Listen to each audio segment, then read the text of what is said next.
wabarakatuh. Waalaikumsalam warahmatullahi wabarakatuh. warahmatullahi wabarakatuh. Alhamdulillah wa syukurillah wa la nikmatillah wa la hawla wa la quwwata illa billah amma ba'd. Yang saya muliakan Pak Susanto, Pak Iftija dan seluruh rekan-rekan yang bergabung di webinar dalam konteks modul Nusantara, modul inspirasi. Syukur alhamdulillah pagi hari ini kita dapat bersua via Meet ini dan kita akan banyak berdiskusi mengenai relasi pemuda, agama dan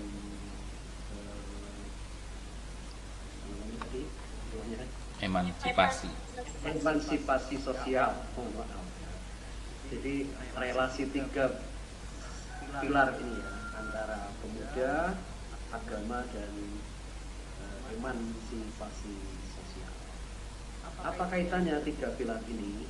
Sesungguhnya memiliki kaitan yang sangat erat, di mana seorang pemuda sebagai aset kehidupan ini memiliki banyak potensi, banyak peluang sekaligus tantangan dalam kehidupan.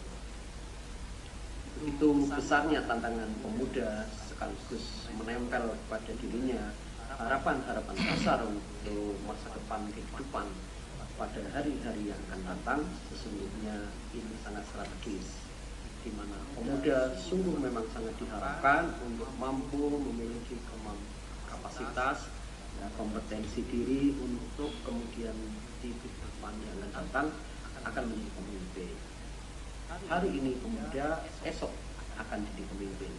Begitulah agama sebagai relasi yang kedua, mengaitkan antara kapasitas, potensi, eksistensi pemuda yang diharapkan juga memiliki relasi dengan agama.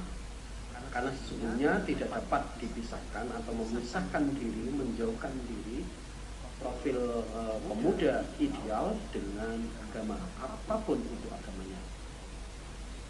Artinya bahwa pemuda yang ideal adalah pemuda agamis, pemuda yang dekat dengan persoalan dan kaitan dengan agama. Bukan pemuda yang ideal kalau dia jauh dari agama, bahkan tidak beragama atau tidak menjalankan syariat-syariat agama. Kalau begitu dapat kita simpulkan relasi yang pertama ini, relasi antara pemuda dan agama sesungguhnya adalah relasi yang harga mati, di mana seorang pemuda ideal adalah pemuda yang agamis, yang religius, pemuda yang memiliki kecakapan di dalam beragama. Agama bukan sekadar identitas, agama bukan sekadar gaya-gayaan, agama bukan sekadar pelengkap KTP dan lain-lain, tapi agama adalah modal besar untuk sukses kehidupannya. Kalau dalam konteks yang lebih luas ya sukses dunia dan juga akhirat. Nah dari sini emansipasi sosial dibangun, di mana etos spirit kehidupan yang dijalani oleh kaum muda adalah etos spiritnya agama, sehingga salah satu bentuknya adalah emansipasi sosial, di mana ada kesolehan individu itu yang dibangun, lalu kesolehan individu yang dimiliki itu tidak untuk dirinya sendiri, kesolehan dirinya untuk emansipasi sosial, di mana ada kewajiban, tanggung jawab yang harus dilakukan untuk lingkungan. Kalau dalam konteks Islam disebut dengan rahmatal lil alamin. Keberagamaan kita itu untuk membawa manfaat untuk orang lain, bukan untuk diri kita sendiri.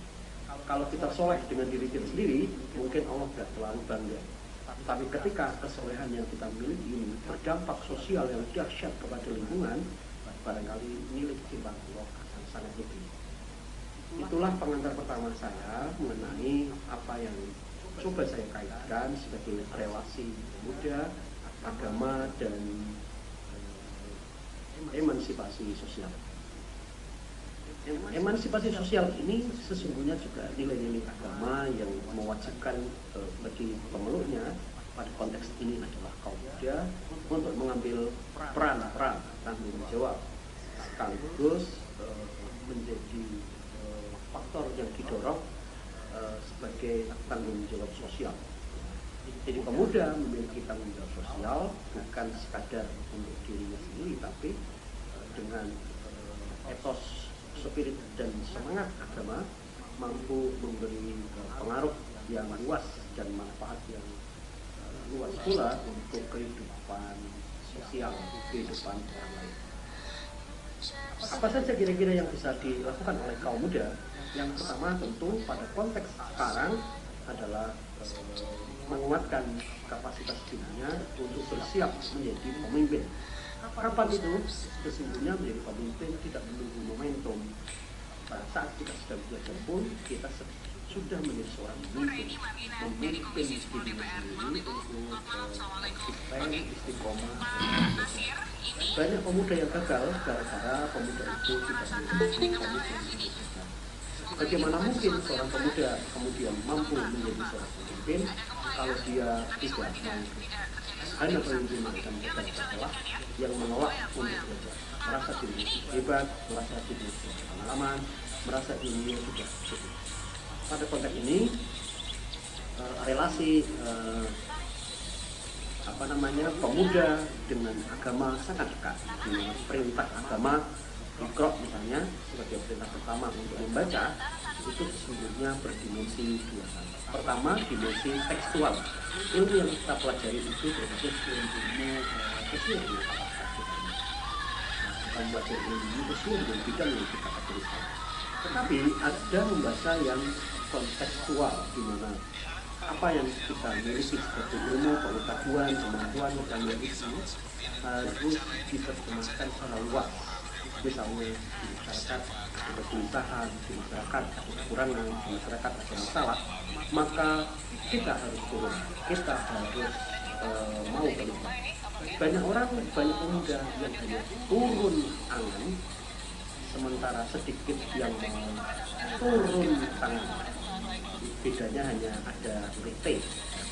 Pemuda yang tidak produktif hanya turun angan-angan. Sementara pemuda yang produktif turun tangan, mau peduli, mau mengambil posisi peran dan tanggung. Itu yang pertama. Dimensi yang pertama adalah menguatkan diri dengan kapasitas ilmu sebagai persiapan bagi seorang pemuda menghadapi masa depan untuk menjadi seorang pemimpin bagi masa depan. Yang kedua tentu berlatih menjadi seorang pemimpin, karena pemimpin tidak lahir dari ketidaksengajaan. Pemimpin selalu lahir dari tempaan. Dia dilatih, dia dibiasakan dalam tradisi-tradisi kepemimpinan. Maka seorang pemuda juga harus berlatih dalam hal ini, berlatih untuk peduli, berlatih untuk berpartisipasi, dan berlatih untuk saling bersama. Rekan-rekan sekalian yang saya sampaikan, ada masalah lain di mana keacuhan yang dimiliki dari seorang pemuda itu ternyata tidak hanya terjadi misalnya di kalangan orang-orang yang tidak memahami persoalan masyarakat, tapi justru sering terjadi pada kalangan yang memahami masyarakat. Sikap ego, sikap cuek, sikap tidak peduli terhadap lingkungan itu sudah mulai merebak. Ini terjadi karena super ego di antara kita atau egoisme kehidupan ini sudah mulai menjangkiti. Maka emansipasi sosial itu bagian dari hal yang harus diperjuangkan oleh kaum muda. Kaum muda dengan landasan keagamaan tentu yang spiritual. Nah, dalam konteks ini banyak hal yang bisa dilakukan lagi oleh kaum muda ini bisa diperbuat, yaitu lakukanlah apa yang bisa dikerjakan meskipun itu diyakini dan dirasakan dalam kapasitas yang masih kecil dan sedikit, karena tidak mungkin kita bisa melakukan hal besar yang tidak dimulai dari sedikit. Di kampus ada tulisan tentang langkah-langkah perubahan yang setidaknya berdimensi 3 hal. Pertama, perubahan itu dilakukan sekarang. Kalau kamu berubah, perubahan tidak menunggu esok atau lusa, tapi berubahlah mulai sekarang. Yang kedua, berubahlah mulai dari diri sendiri. tidak perlu ngatur-ngatur yang lain, tidak perlu mulai dari yang lain dulu baru saya, baru kita, tapi mulai dari diri kita sendiri. Atau dalam bahasa agama tidak dimaksud mulai dari diri sendiri. Yang ketiga, perubahan itu mulai dari kecil-kecil menuju yang besar. Nah, dalam konteks relasi pemuda, agama, dan emansipasi sosial, ini juga harus dilakukan dalam dimensi 3 tadi. Semuanya membutuhkan proses. Saya koma dulu sampai di situ.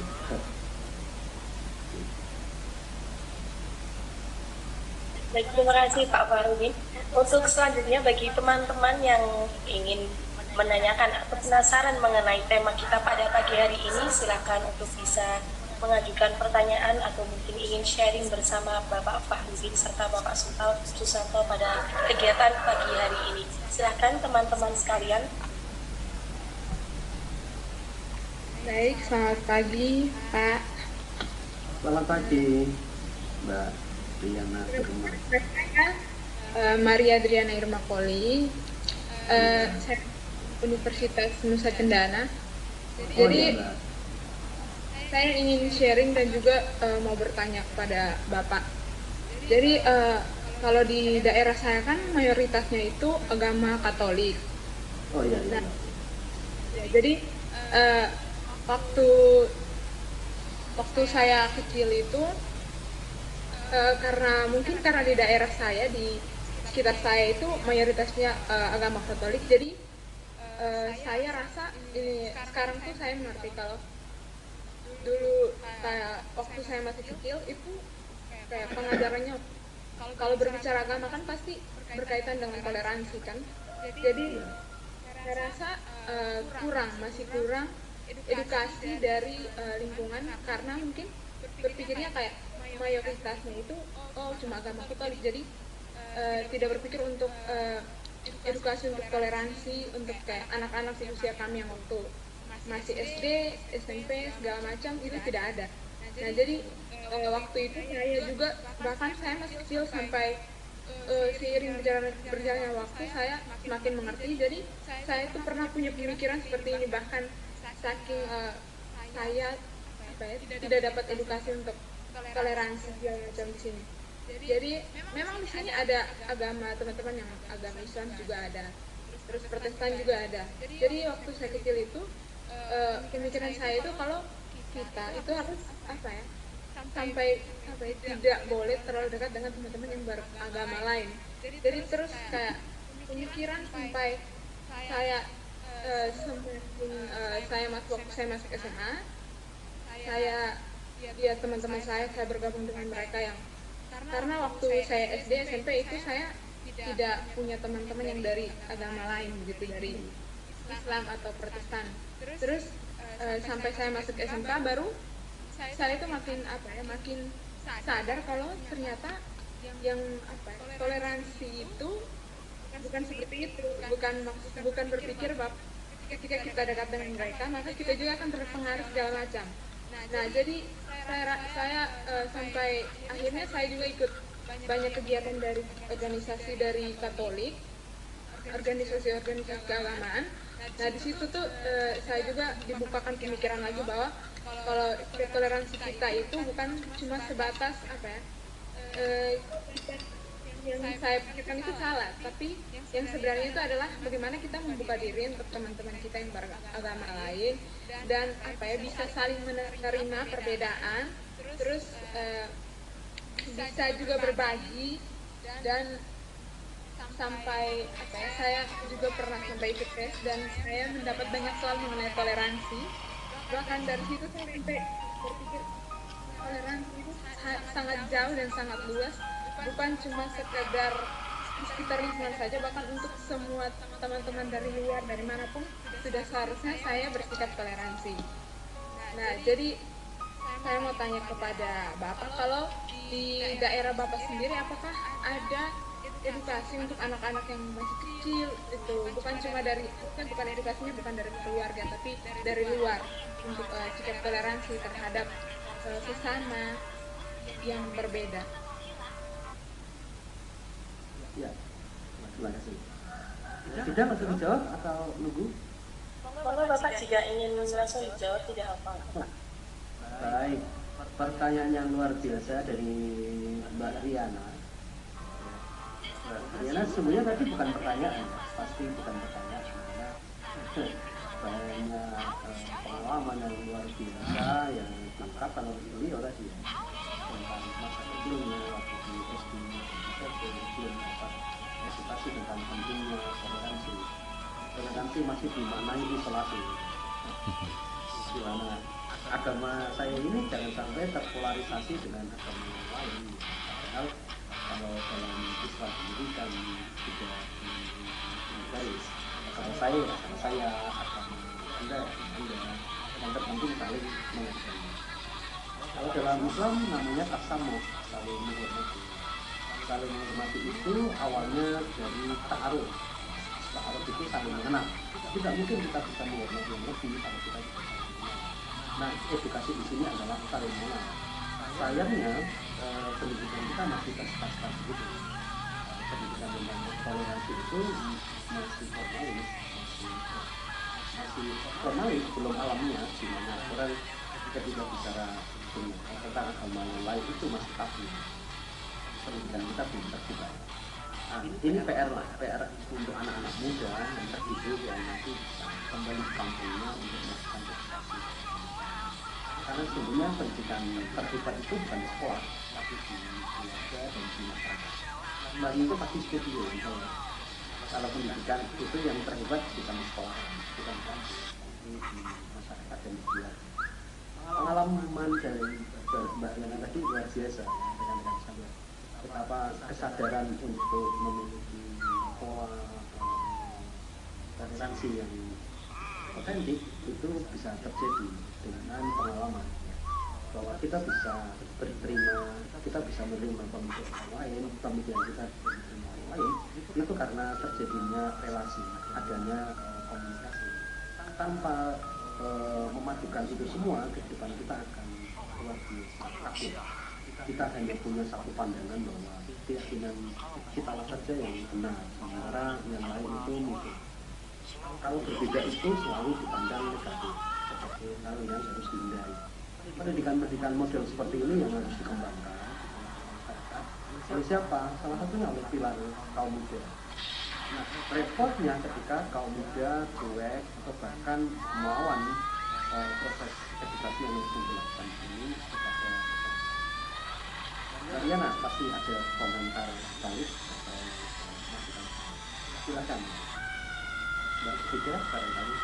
Baik, sekarang Mbak Riana jika ingin menanggapi opininya atau ingin menambahkan sesuatu mengenai jawaban dari pertanyaan Mbak Riana.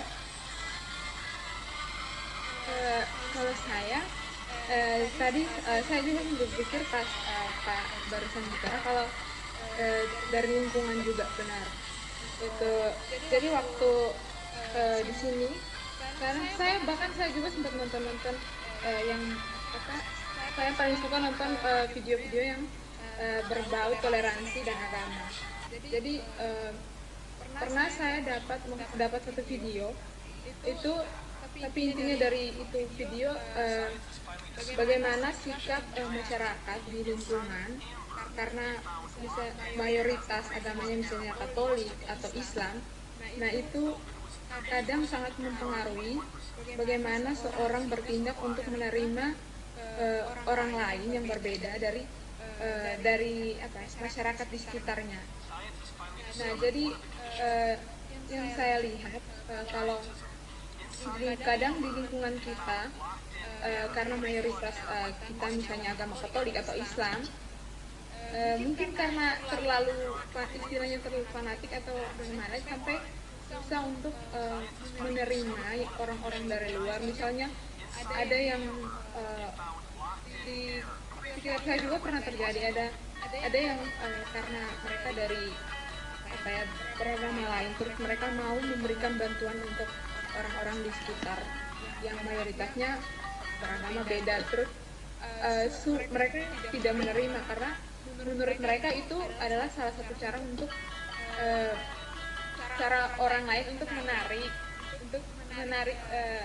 mayoritas untuk berpindah kepada yang minoritas. Jadi kadang berpikir saya bersyukur kalau di modul Nusantara ini juga ada berbicara tentang keagamaan. Jadi awal itu masuk saya sempat lihat-lihat, saya pikir yang membahas tentang keagamaan tidak ada, ternyata ada sesinya gitu.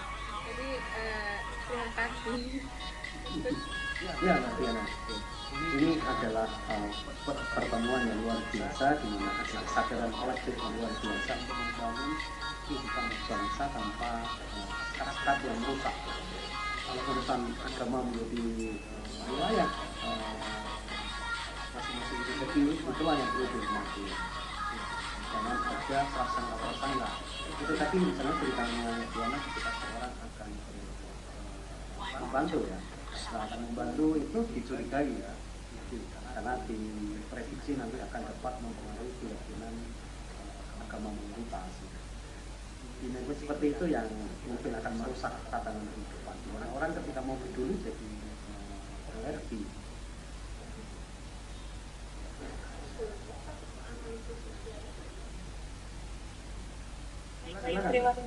Terima kasih Mbak Riana atas pertanyaan dan pengalaman yang sudah di-sharing bersama kita pada pagi hari ini.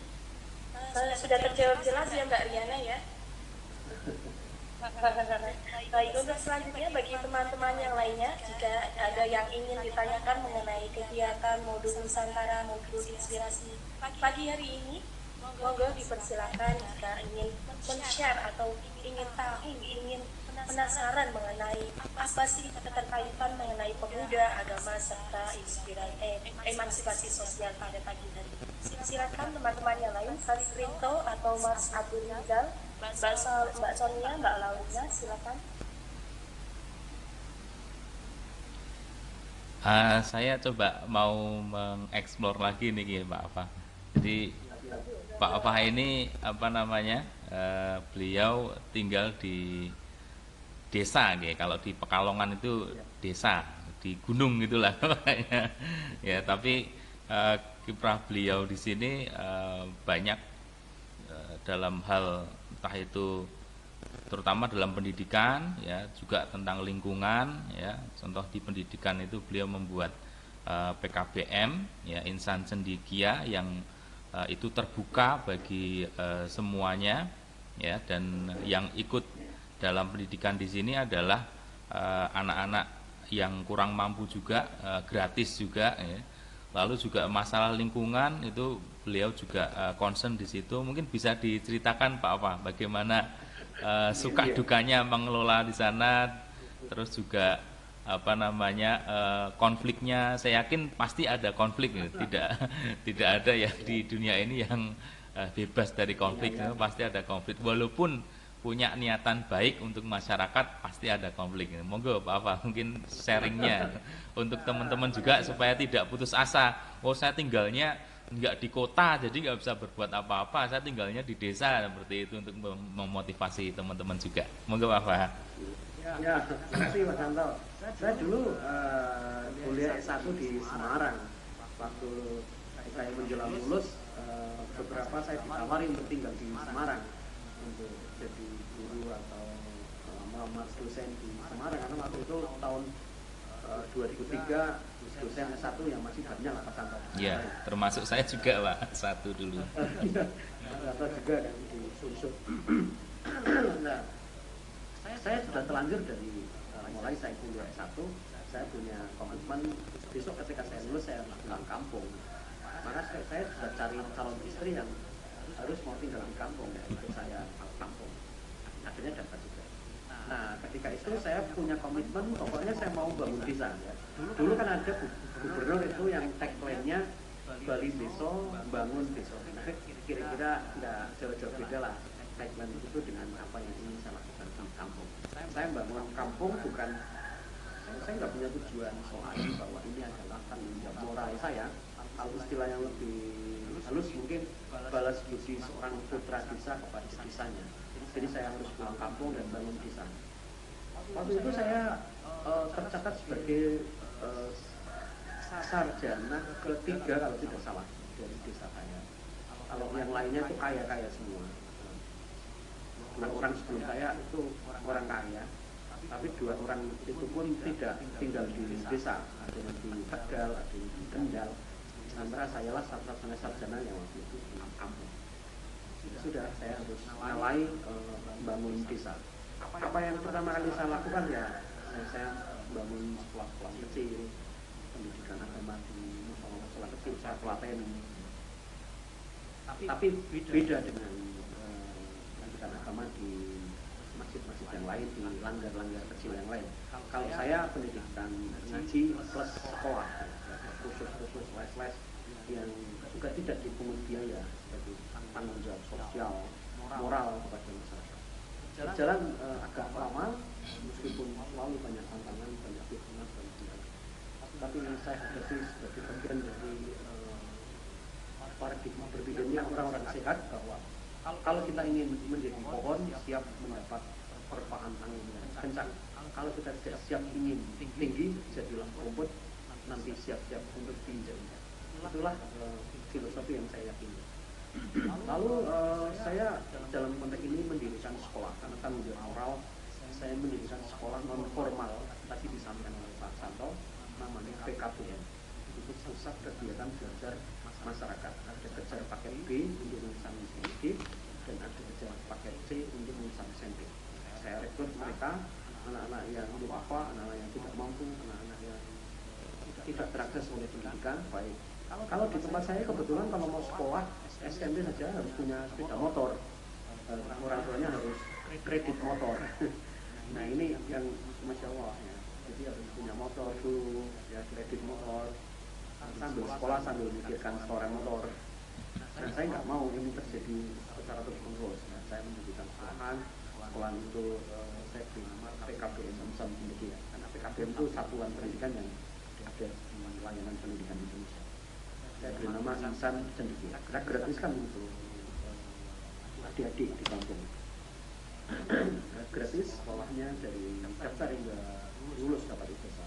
Kalau mereka tidak mampu, dari keluarga tidak mampu, tidak punya peralatan sekolah, ya kita berikan ya kita dan guru-guru yang ada di kampung ini. Alhamdulillah sudah berjalan, sudah meluluskan banyak alumni. Ya ini bersyukurlah. Jadi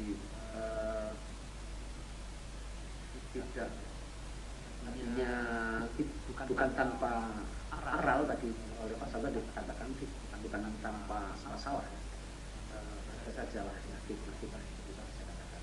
Tapi apakah kita harus pantang atau kita harus surut ke belakang? Tidak. Ketika kita sudah menggelar ini semua ya sudah resikonya macam-macam. Tapi bagi seorang pendidik kebahagiaan tersendiri ketika bisa berbuat untuk ini sudah berjalan, alhamdulillah. Saya sekarang agak bergeser karena PKBM sudah banyak putra-putra desa di tempat saya kuliah di Ngakau lalu pulang juga jadi sarjana. Nah, saya melakukan kaderisasi untuk adik-adik itu, karena kan di tangan. Saat ini saya sedang bergeser ke pesantren di dekat rumah saya mendirikan pesantren itu usia SMP. Saat ini saya memimpin pesantren dengan awalan nol ini sudah mendapat respon baik dari masyarakat. Itu masalah peran agama, peran pendidikan.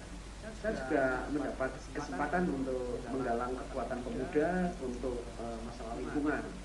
Saya pernah menangani ada wisata, wana wisata ini satu area milik PTPN perkebunan karet.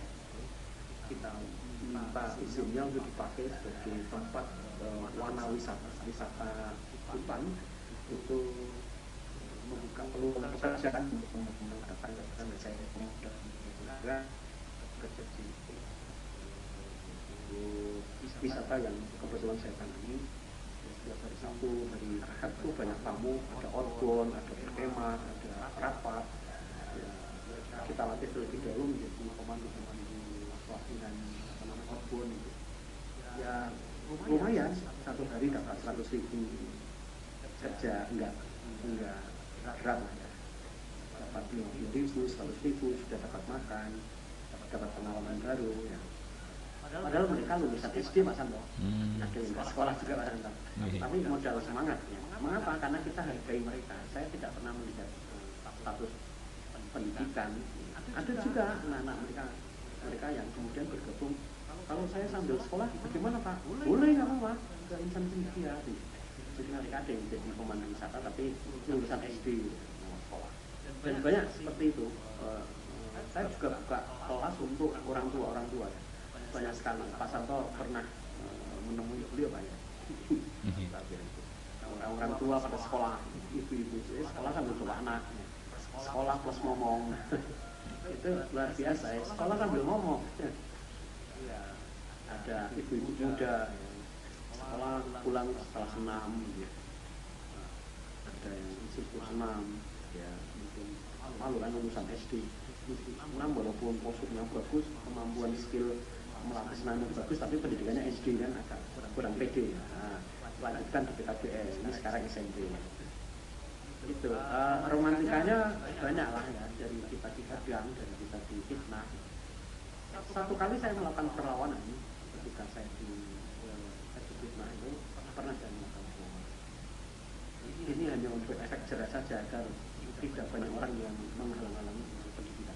Saya bilang kalau Pak Udin yang dihina akan saya maafkan, tapi kalau pendidikan yang dihalang-halangi, langkai lulusan dari jepit saya. Gitu kira-kira Pak Santo. Kalau saya pribadi mah tidak maafkan, saya maafkan. Tapi ketika menghalang-halangi pendidikan, ya langkai dulu sandal jepit saya. Begitu Pak Santo. Tidak. Gih, matur nuwun Pak. Baik Pak, menarik sekali pengalaman dari Pak Fahru tadi, sebagaimana beliau merintis PKBM Insan Cendekia. Beliau juga merupakan murid pesantren Al-Quran Muhammadiyah Roselo ya Pak. Menarik sekali pengalaman yang sudah Bapak sharing bersama kita pada pagi hari ini. Nah, untuk selanjutnya saya izin bertanya juga Pak. Mengenai tema pada pagi hari ini mengenai pemuda, agama dan emansipasi sosial. Nah, kita itu sebagai pemuda yang bisa disebut sudah masuk pada era milenial ini Pak, itu kan mendapat banyak sumber-sumber informasi yang dapat kita akses dari manapun, dimanapun dan apapun.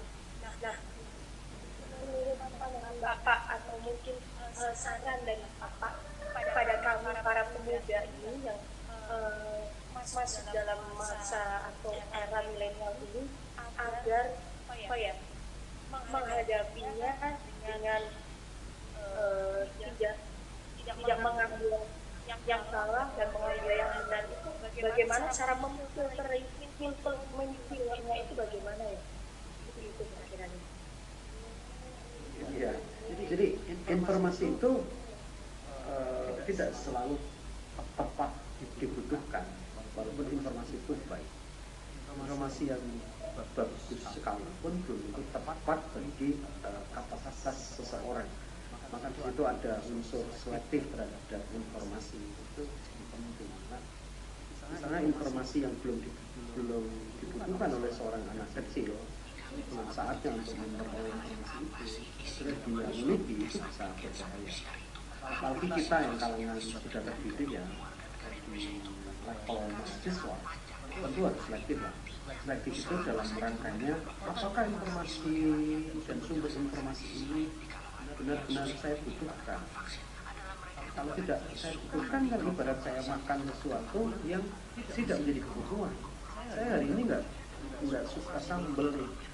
Hari ini saya makan sambal, jadi saya memakan sesuatu yang tidak saya butuhkan. Jadi kan tidak baik ya. Jadi semua ada masanya. Begitupun dengan informasi yang begitu keras, bahkan sekarang sudah tidak ada lagi sekat yang menghalangi informasi itu masuk ke kita. Kita pegang pun kita nggak buka informasi yang kita butuhkan, kadang informasi itu disaksikan. Ini luar biasanya, sehingga pengendalian dalam di masyarakat itu sudah ngeri ya. Dulu anak sekolah nggak boleh bawa HP, sekarang nggak punya HP nggak boleh sekolah. Dulu orang tua bisa mengendalikan namanya HP itu, kamu mau sekolah nggak boleh HP. Sekarang mana bisa orang nggak mengendalikan itu. Ini tantangan pandemi yang membawa dampak ke arah sana. Di sisi lain ada nilai kemajuan yang bisa dilihat sekarang di Indonesia sekarang, tapi efek dari pandemi ini yang luar biasa dalam kapasitasnya, dalam hal tadi akses informasi yang masuk, lalu informasi itu dicerna atau tidak dicerna dan menjadi bagian dari kehidupan masyarakat kita. Nah, celakanya ketika informasi itu misalnya pada level anak-anak ya, itu akan punya dampak. Kalau kita mahasiswa punya filter yang kuat, bisa mengatakan oh ini belum saatnya, ini nggak tepat, oh ini hoax. Nah, untuk mengatakan bahwa saja butuh ilmu. Ini hoax apa tidak sih? Kadang-kadang pertanyaan ini hoax atau tidak saja kadang-kadang hoax. Kita nggak sungguh-sungguh menanyakan hoax apa tidak. Itu cuma hoax pertanyaan ini. Itu nggak tidak. Terima kasih Pak atas jawabannya. Nah, untuk izin untuk bertanya lagi, Pak, penasaran soalnya.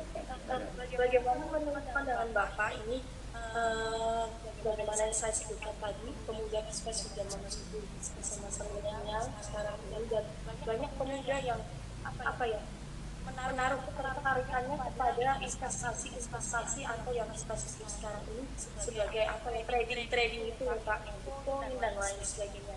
Menurut pandangan Pak Farid sendiri menanggapi fenomena saat ini, pemuda yang suka atau menaruh ketertarikannya pada investasi seperti itu, bagaimana sih? Ya, itu perkembangan teknologi yang kemudian berpengaruh pada sektor ekonomi konkret ya. Ada juga yang memang berhasil. Ada beberapa, saya dapat cerita dari teman yang memang kadang berhasil investasi seperti itu. Ya. Tetapi jangan terlena dalam kita memperoleh sesuatu yang disebut sebagai penghasilan. Itu kalau dalam pengertian agama kita ada yang tidak boleh lepas, yaitu namanya keberkahan dari rezeki yang kita peroleh. Semua orang bisa sama-sama mendapatkan uang, tapi uangnya si A dengan uangnya si B tentu berbeda keberkahannya. Siapa yang berusaha keras dengan keringat dan kucuran air mata serta mungkin darah, dia akan dapat keberkahan yang lebih. Sementara yang cuma modal jari, ya, modal ya memang ada kerja-kerja intelektual, kerja-kerja otak lalu menghasilkan uang.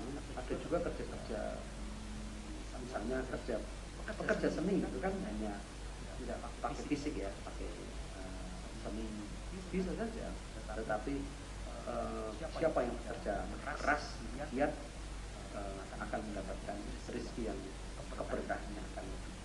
Yakin saja karena ada konteks agama di dalam kehidupan kita yang nggak bisa dipungkiri.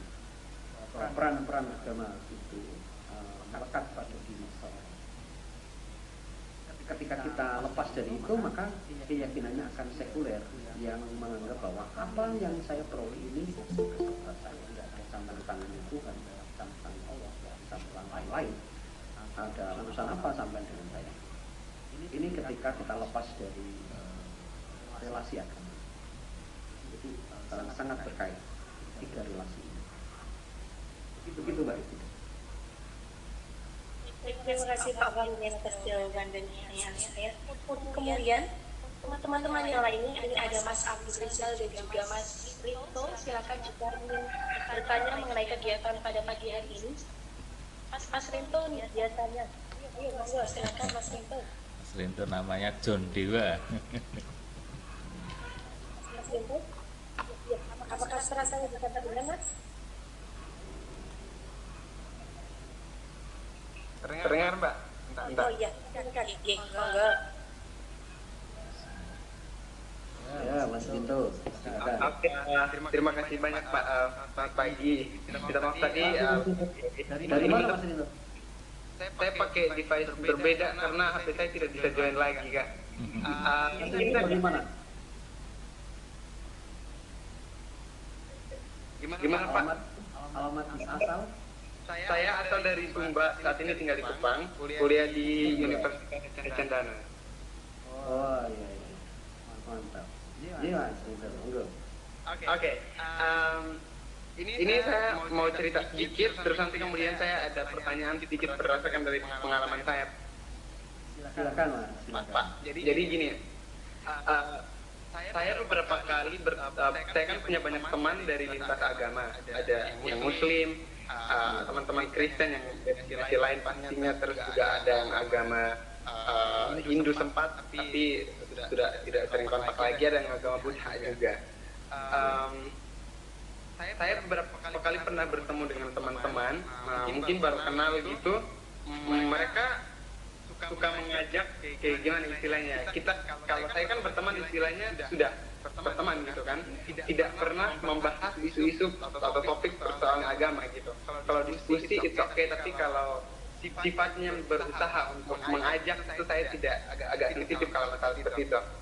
Nah teman-teman ini ada beberapa yang bilang begini, satu nih pertama kali itu dengan teman dari agama Kristen juga, tapi dari denominasi lain, katanya bahwa di agama di denominasi ini tuh kurang bagus, yang ini lebih bagus, masuk ikut gini gitu kan, ajak masuk gitu.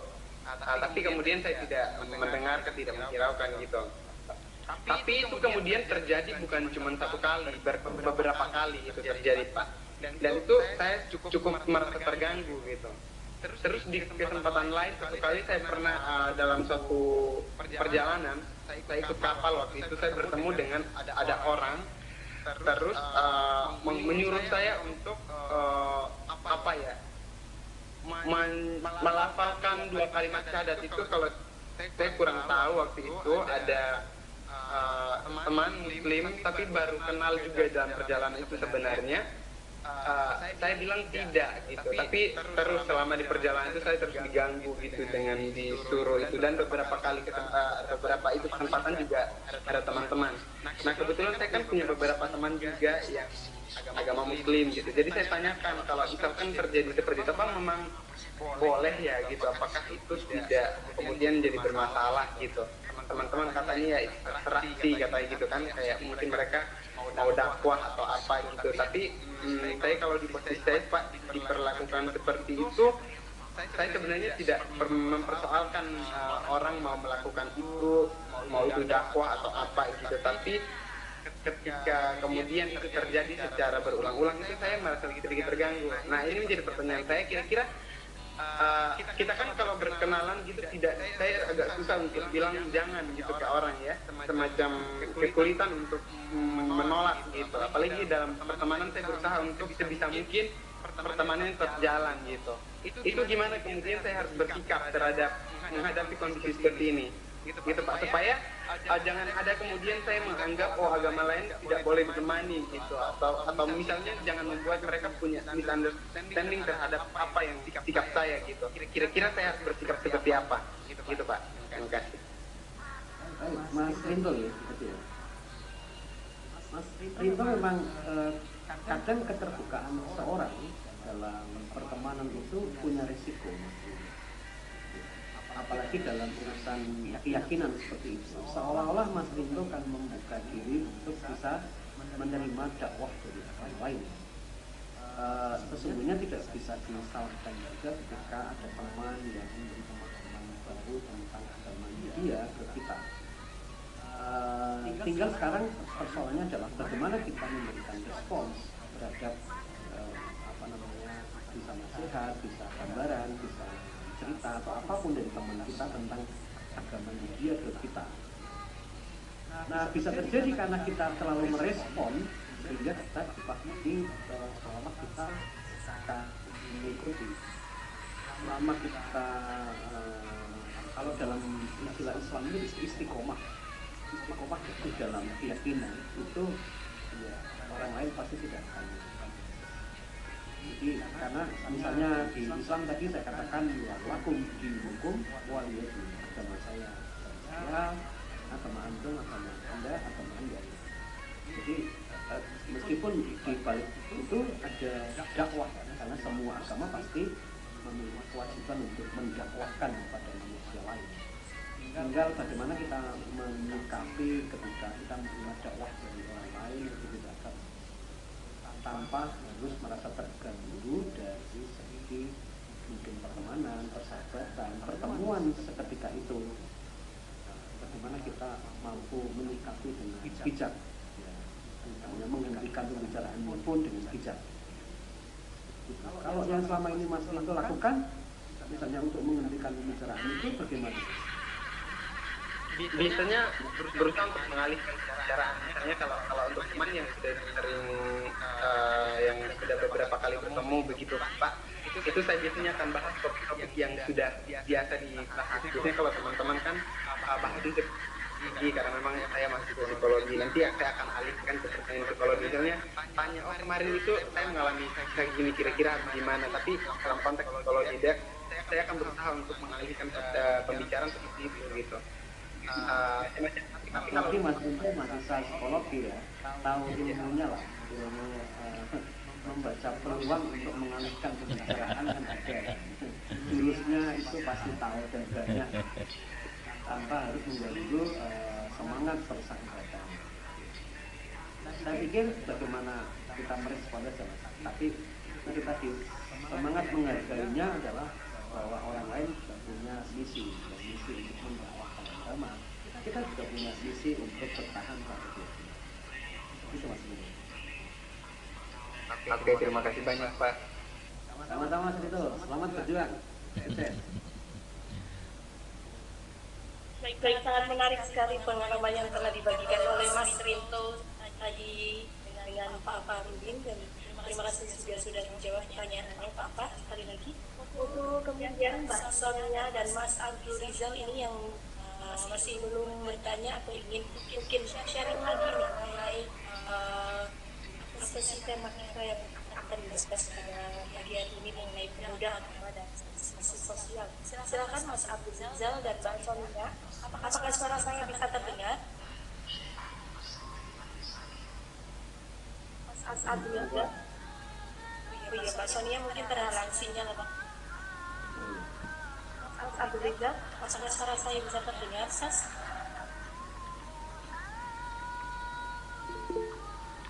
Belum Mbak. Oh, belum.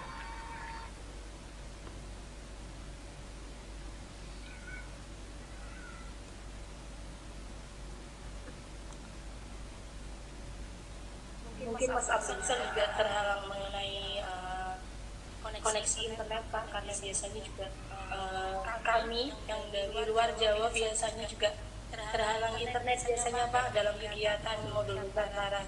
Ya, mohon maaf sebelumnya Pak. Baik, tadi sudah didengarkan mengenai pengalaman dari Bapak Farudin sendiri mengenai bagaimana sih keterkaitannya mengenai pemuda, agama, dan emansipasi sosial.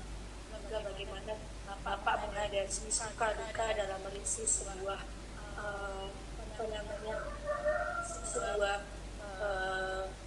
stasi pendidikan.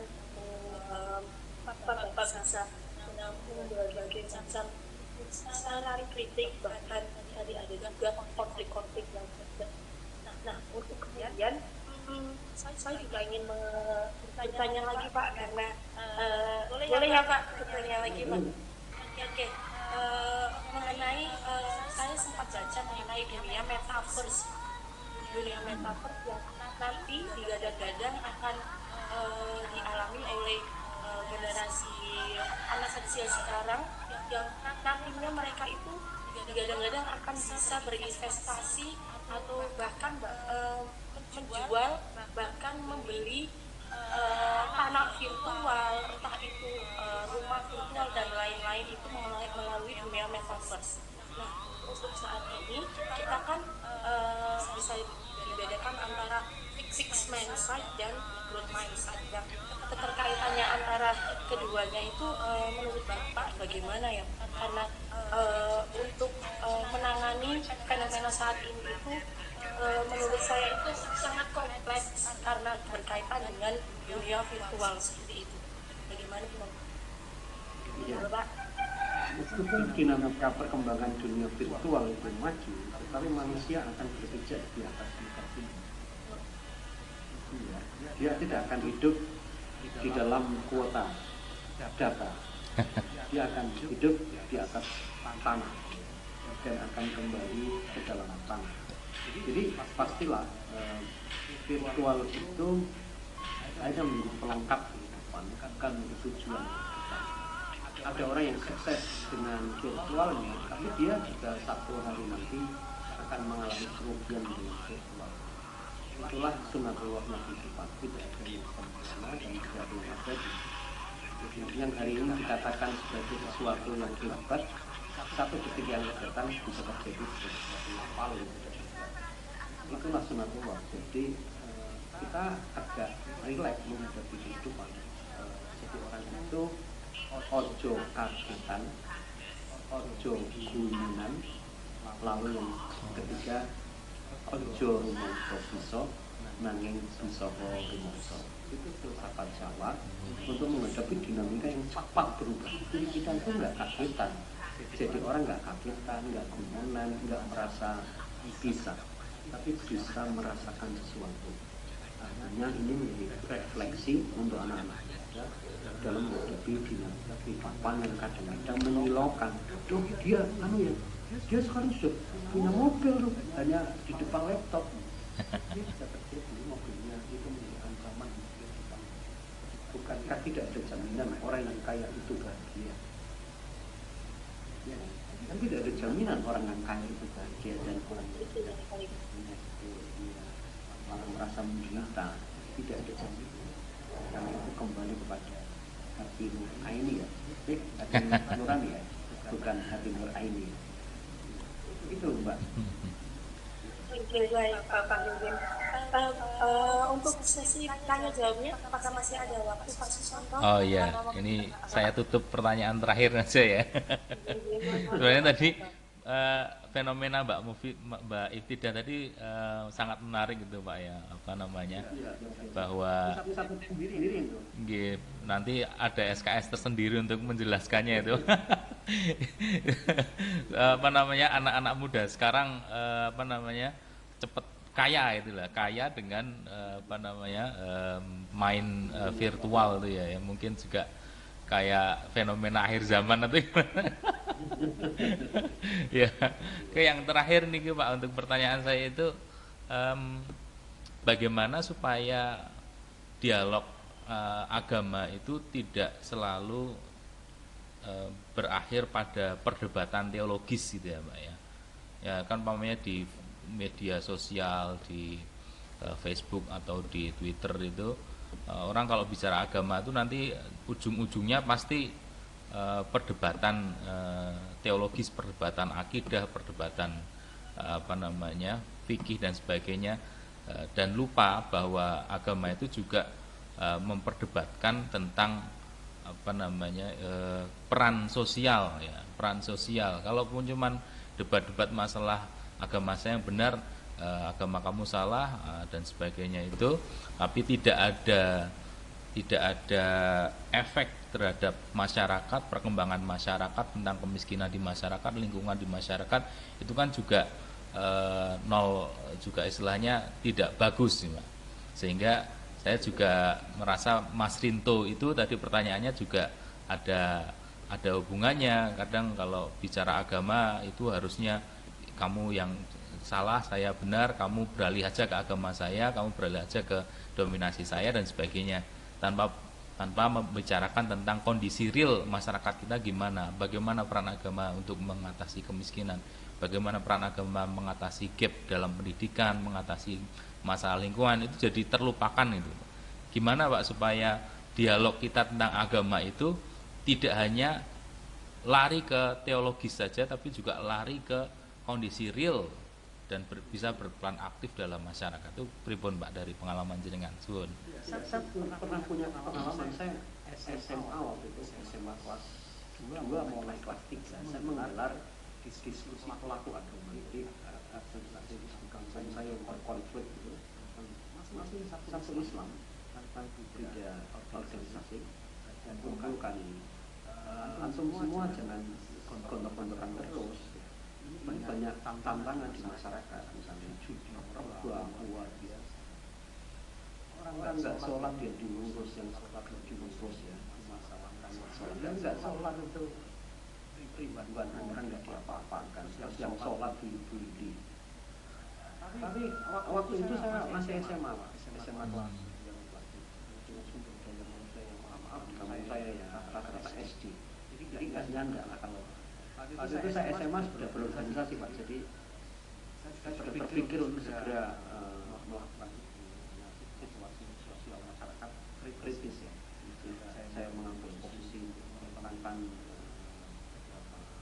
ormas yang berbeda untuk tapi memang tidak berhasil karena pendekatannya seperti yang tadi Pak sampaikan, tiap kita bicara tentang agama ketemunya dengan apa yang saya yakini. Ketika berbeda dengan Anda, kita berlawanan. Itu yang susah. Padahal ada dimensi-dimensi yang harus kita pikirkan menjadi semacam kolektivitas kerja. Semua agama harus memikirkan masalah sosial, masalah pendidikan, masalah kemasyarakatan. Itu bisa menjadi isu-isu pertemuan agama Pak. Bukan membicarakan tentang keyakinan. Misalnya kalau kita mau mempertemukan apakah agama antum itu hanya satu, benar-benar satu, yang nggak bakal ketemu sampai kiamat. Karena keyakinannya tidak agama lain, belum masalah ibadah. Jelas-jelas tidak bisa dipertemukan lagi. Satu agama saja mungkin memiliki sisi perspektif pelaksanaan agama yang tidak selalu sama. Jadi masih ada banyak titik temu yang bisa mempererat relasi sosial yang selama ini renggang dan isu-isu yang sama, sosial, masalah pendidikan, masalah ekonomi kerakyatan. Bagaimana mungkin kita bisa merasa sejahtera atau rakyat kita menjadi lebih baik, ekonomi real saja, bawah kesulitan yang luar biasa.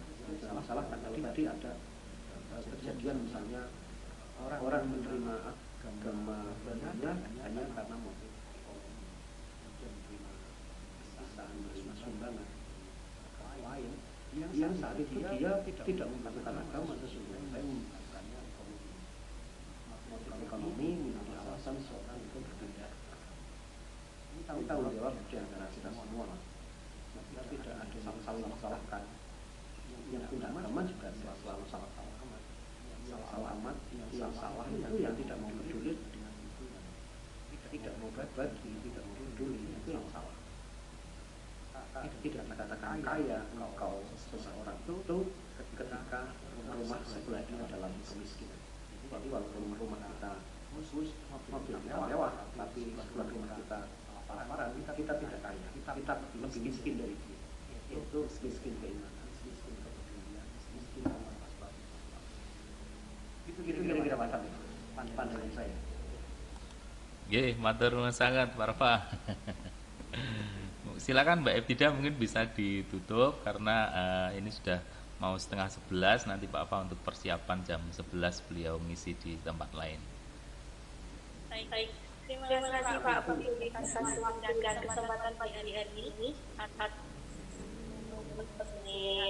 materi mengenai pemuda, agama dan inspirasi sosial. Saya tadi sempat mengingat perkataan dari Pak Budi bahwa pemuda, agama dan inspirasi sosial itu saling berkaitan. Pemuda yang sejati adalah pemuda yang agamis dan nanti ketika pemuda yang agamis tersebut akan menciptakan suatu emansipasi sosial yang seimbang. Karena jika hasil terjadi dari pendidikan adalah toleransi, maka seorang itu akan paham mengenai perbedaan dan dia akan juga paham mengenai makna kebersamaan itu sendiri. Terima kasih Pak Farudin atas kesempatan yang indah pada pagi ini berbagi sharing mengenai hal-hal apapun yang telah Pak Farudin alami selama ini, dan terima kasih kembali untuk teman-teman sekalian yang sudah hadir pada pagi hari ini. Mohon maaf jika ada salah-salah kata.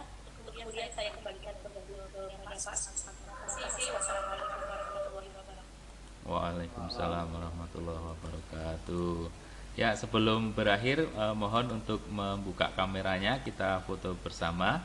Mohon maaf, Pak Santo masih unmute, Pak. Oh ya, sebelum berakhir mari buka kameranya sebentar untuk kita bisa foto bersama.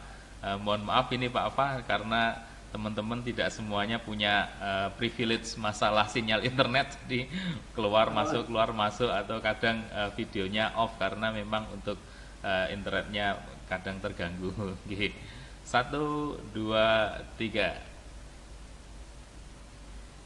Ya, matur nuwun Pak Pa dan teman-teman sekalian, kita berjumpa lagi di sesi berikutnya ya.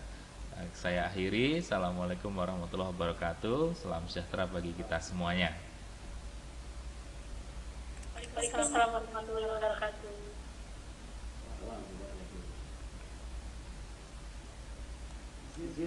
Ya, monggo Pak.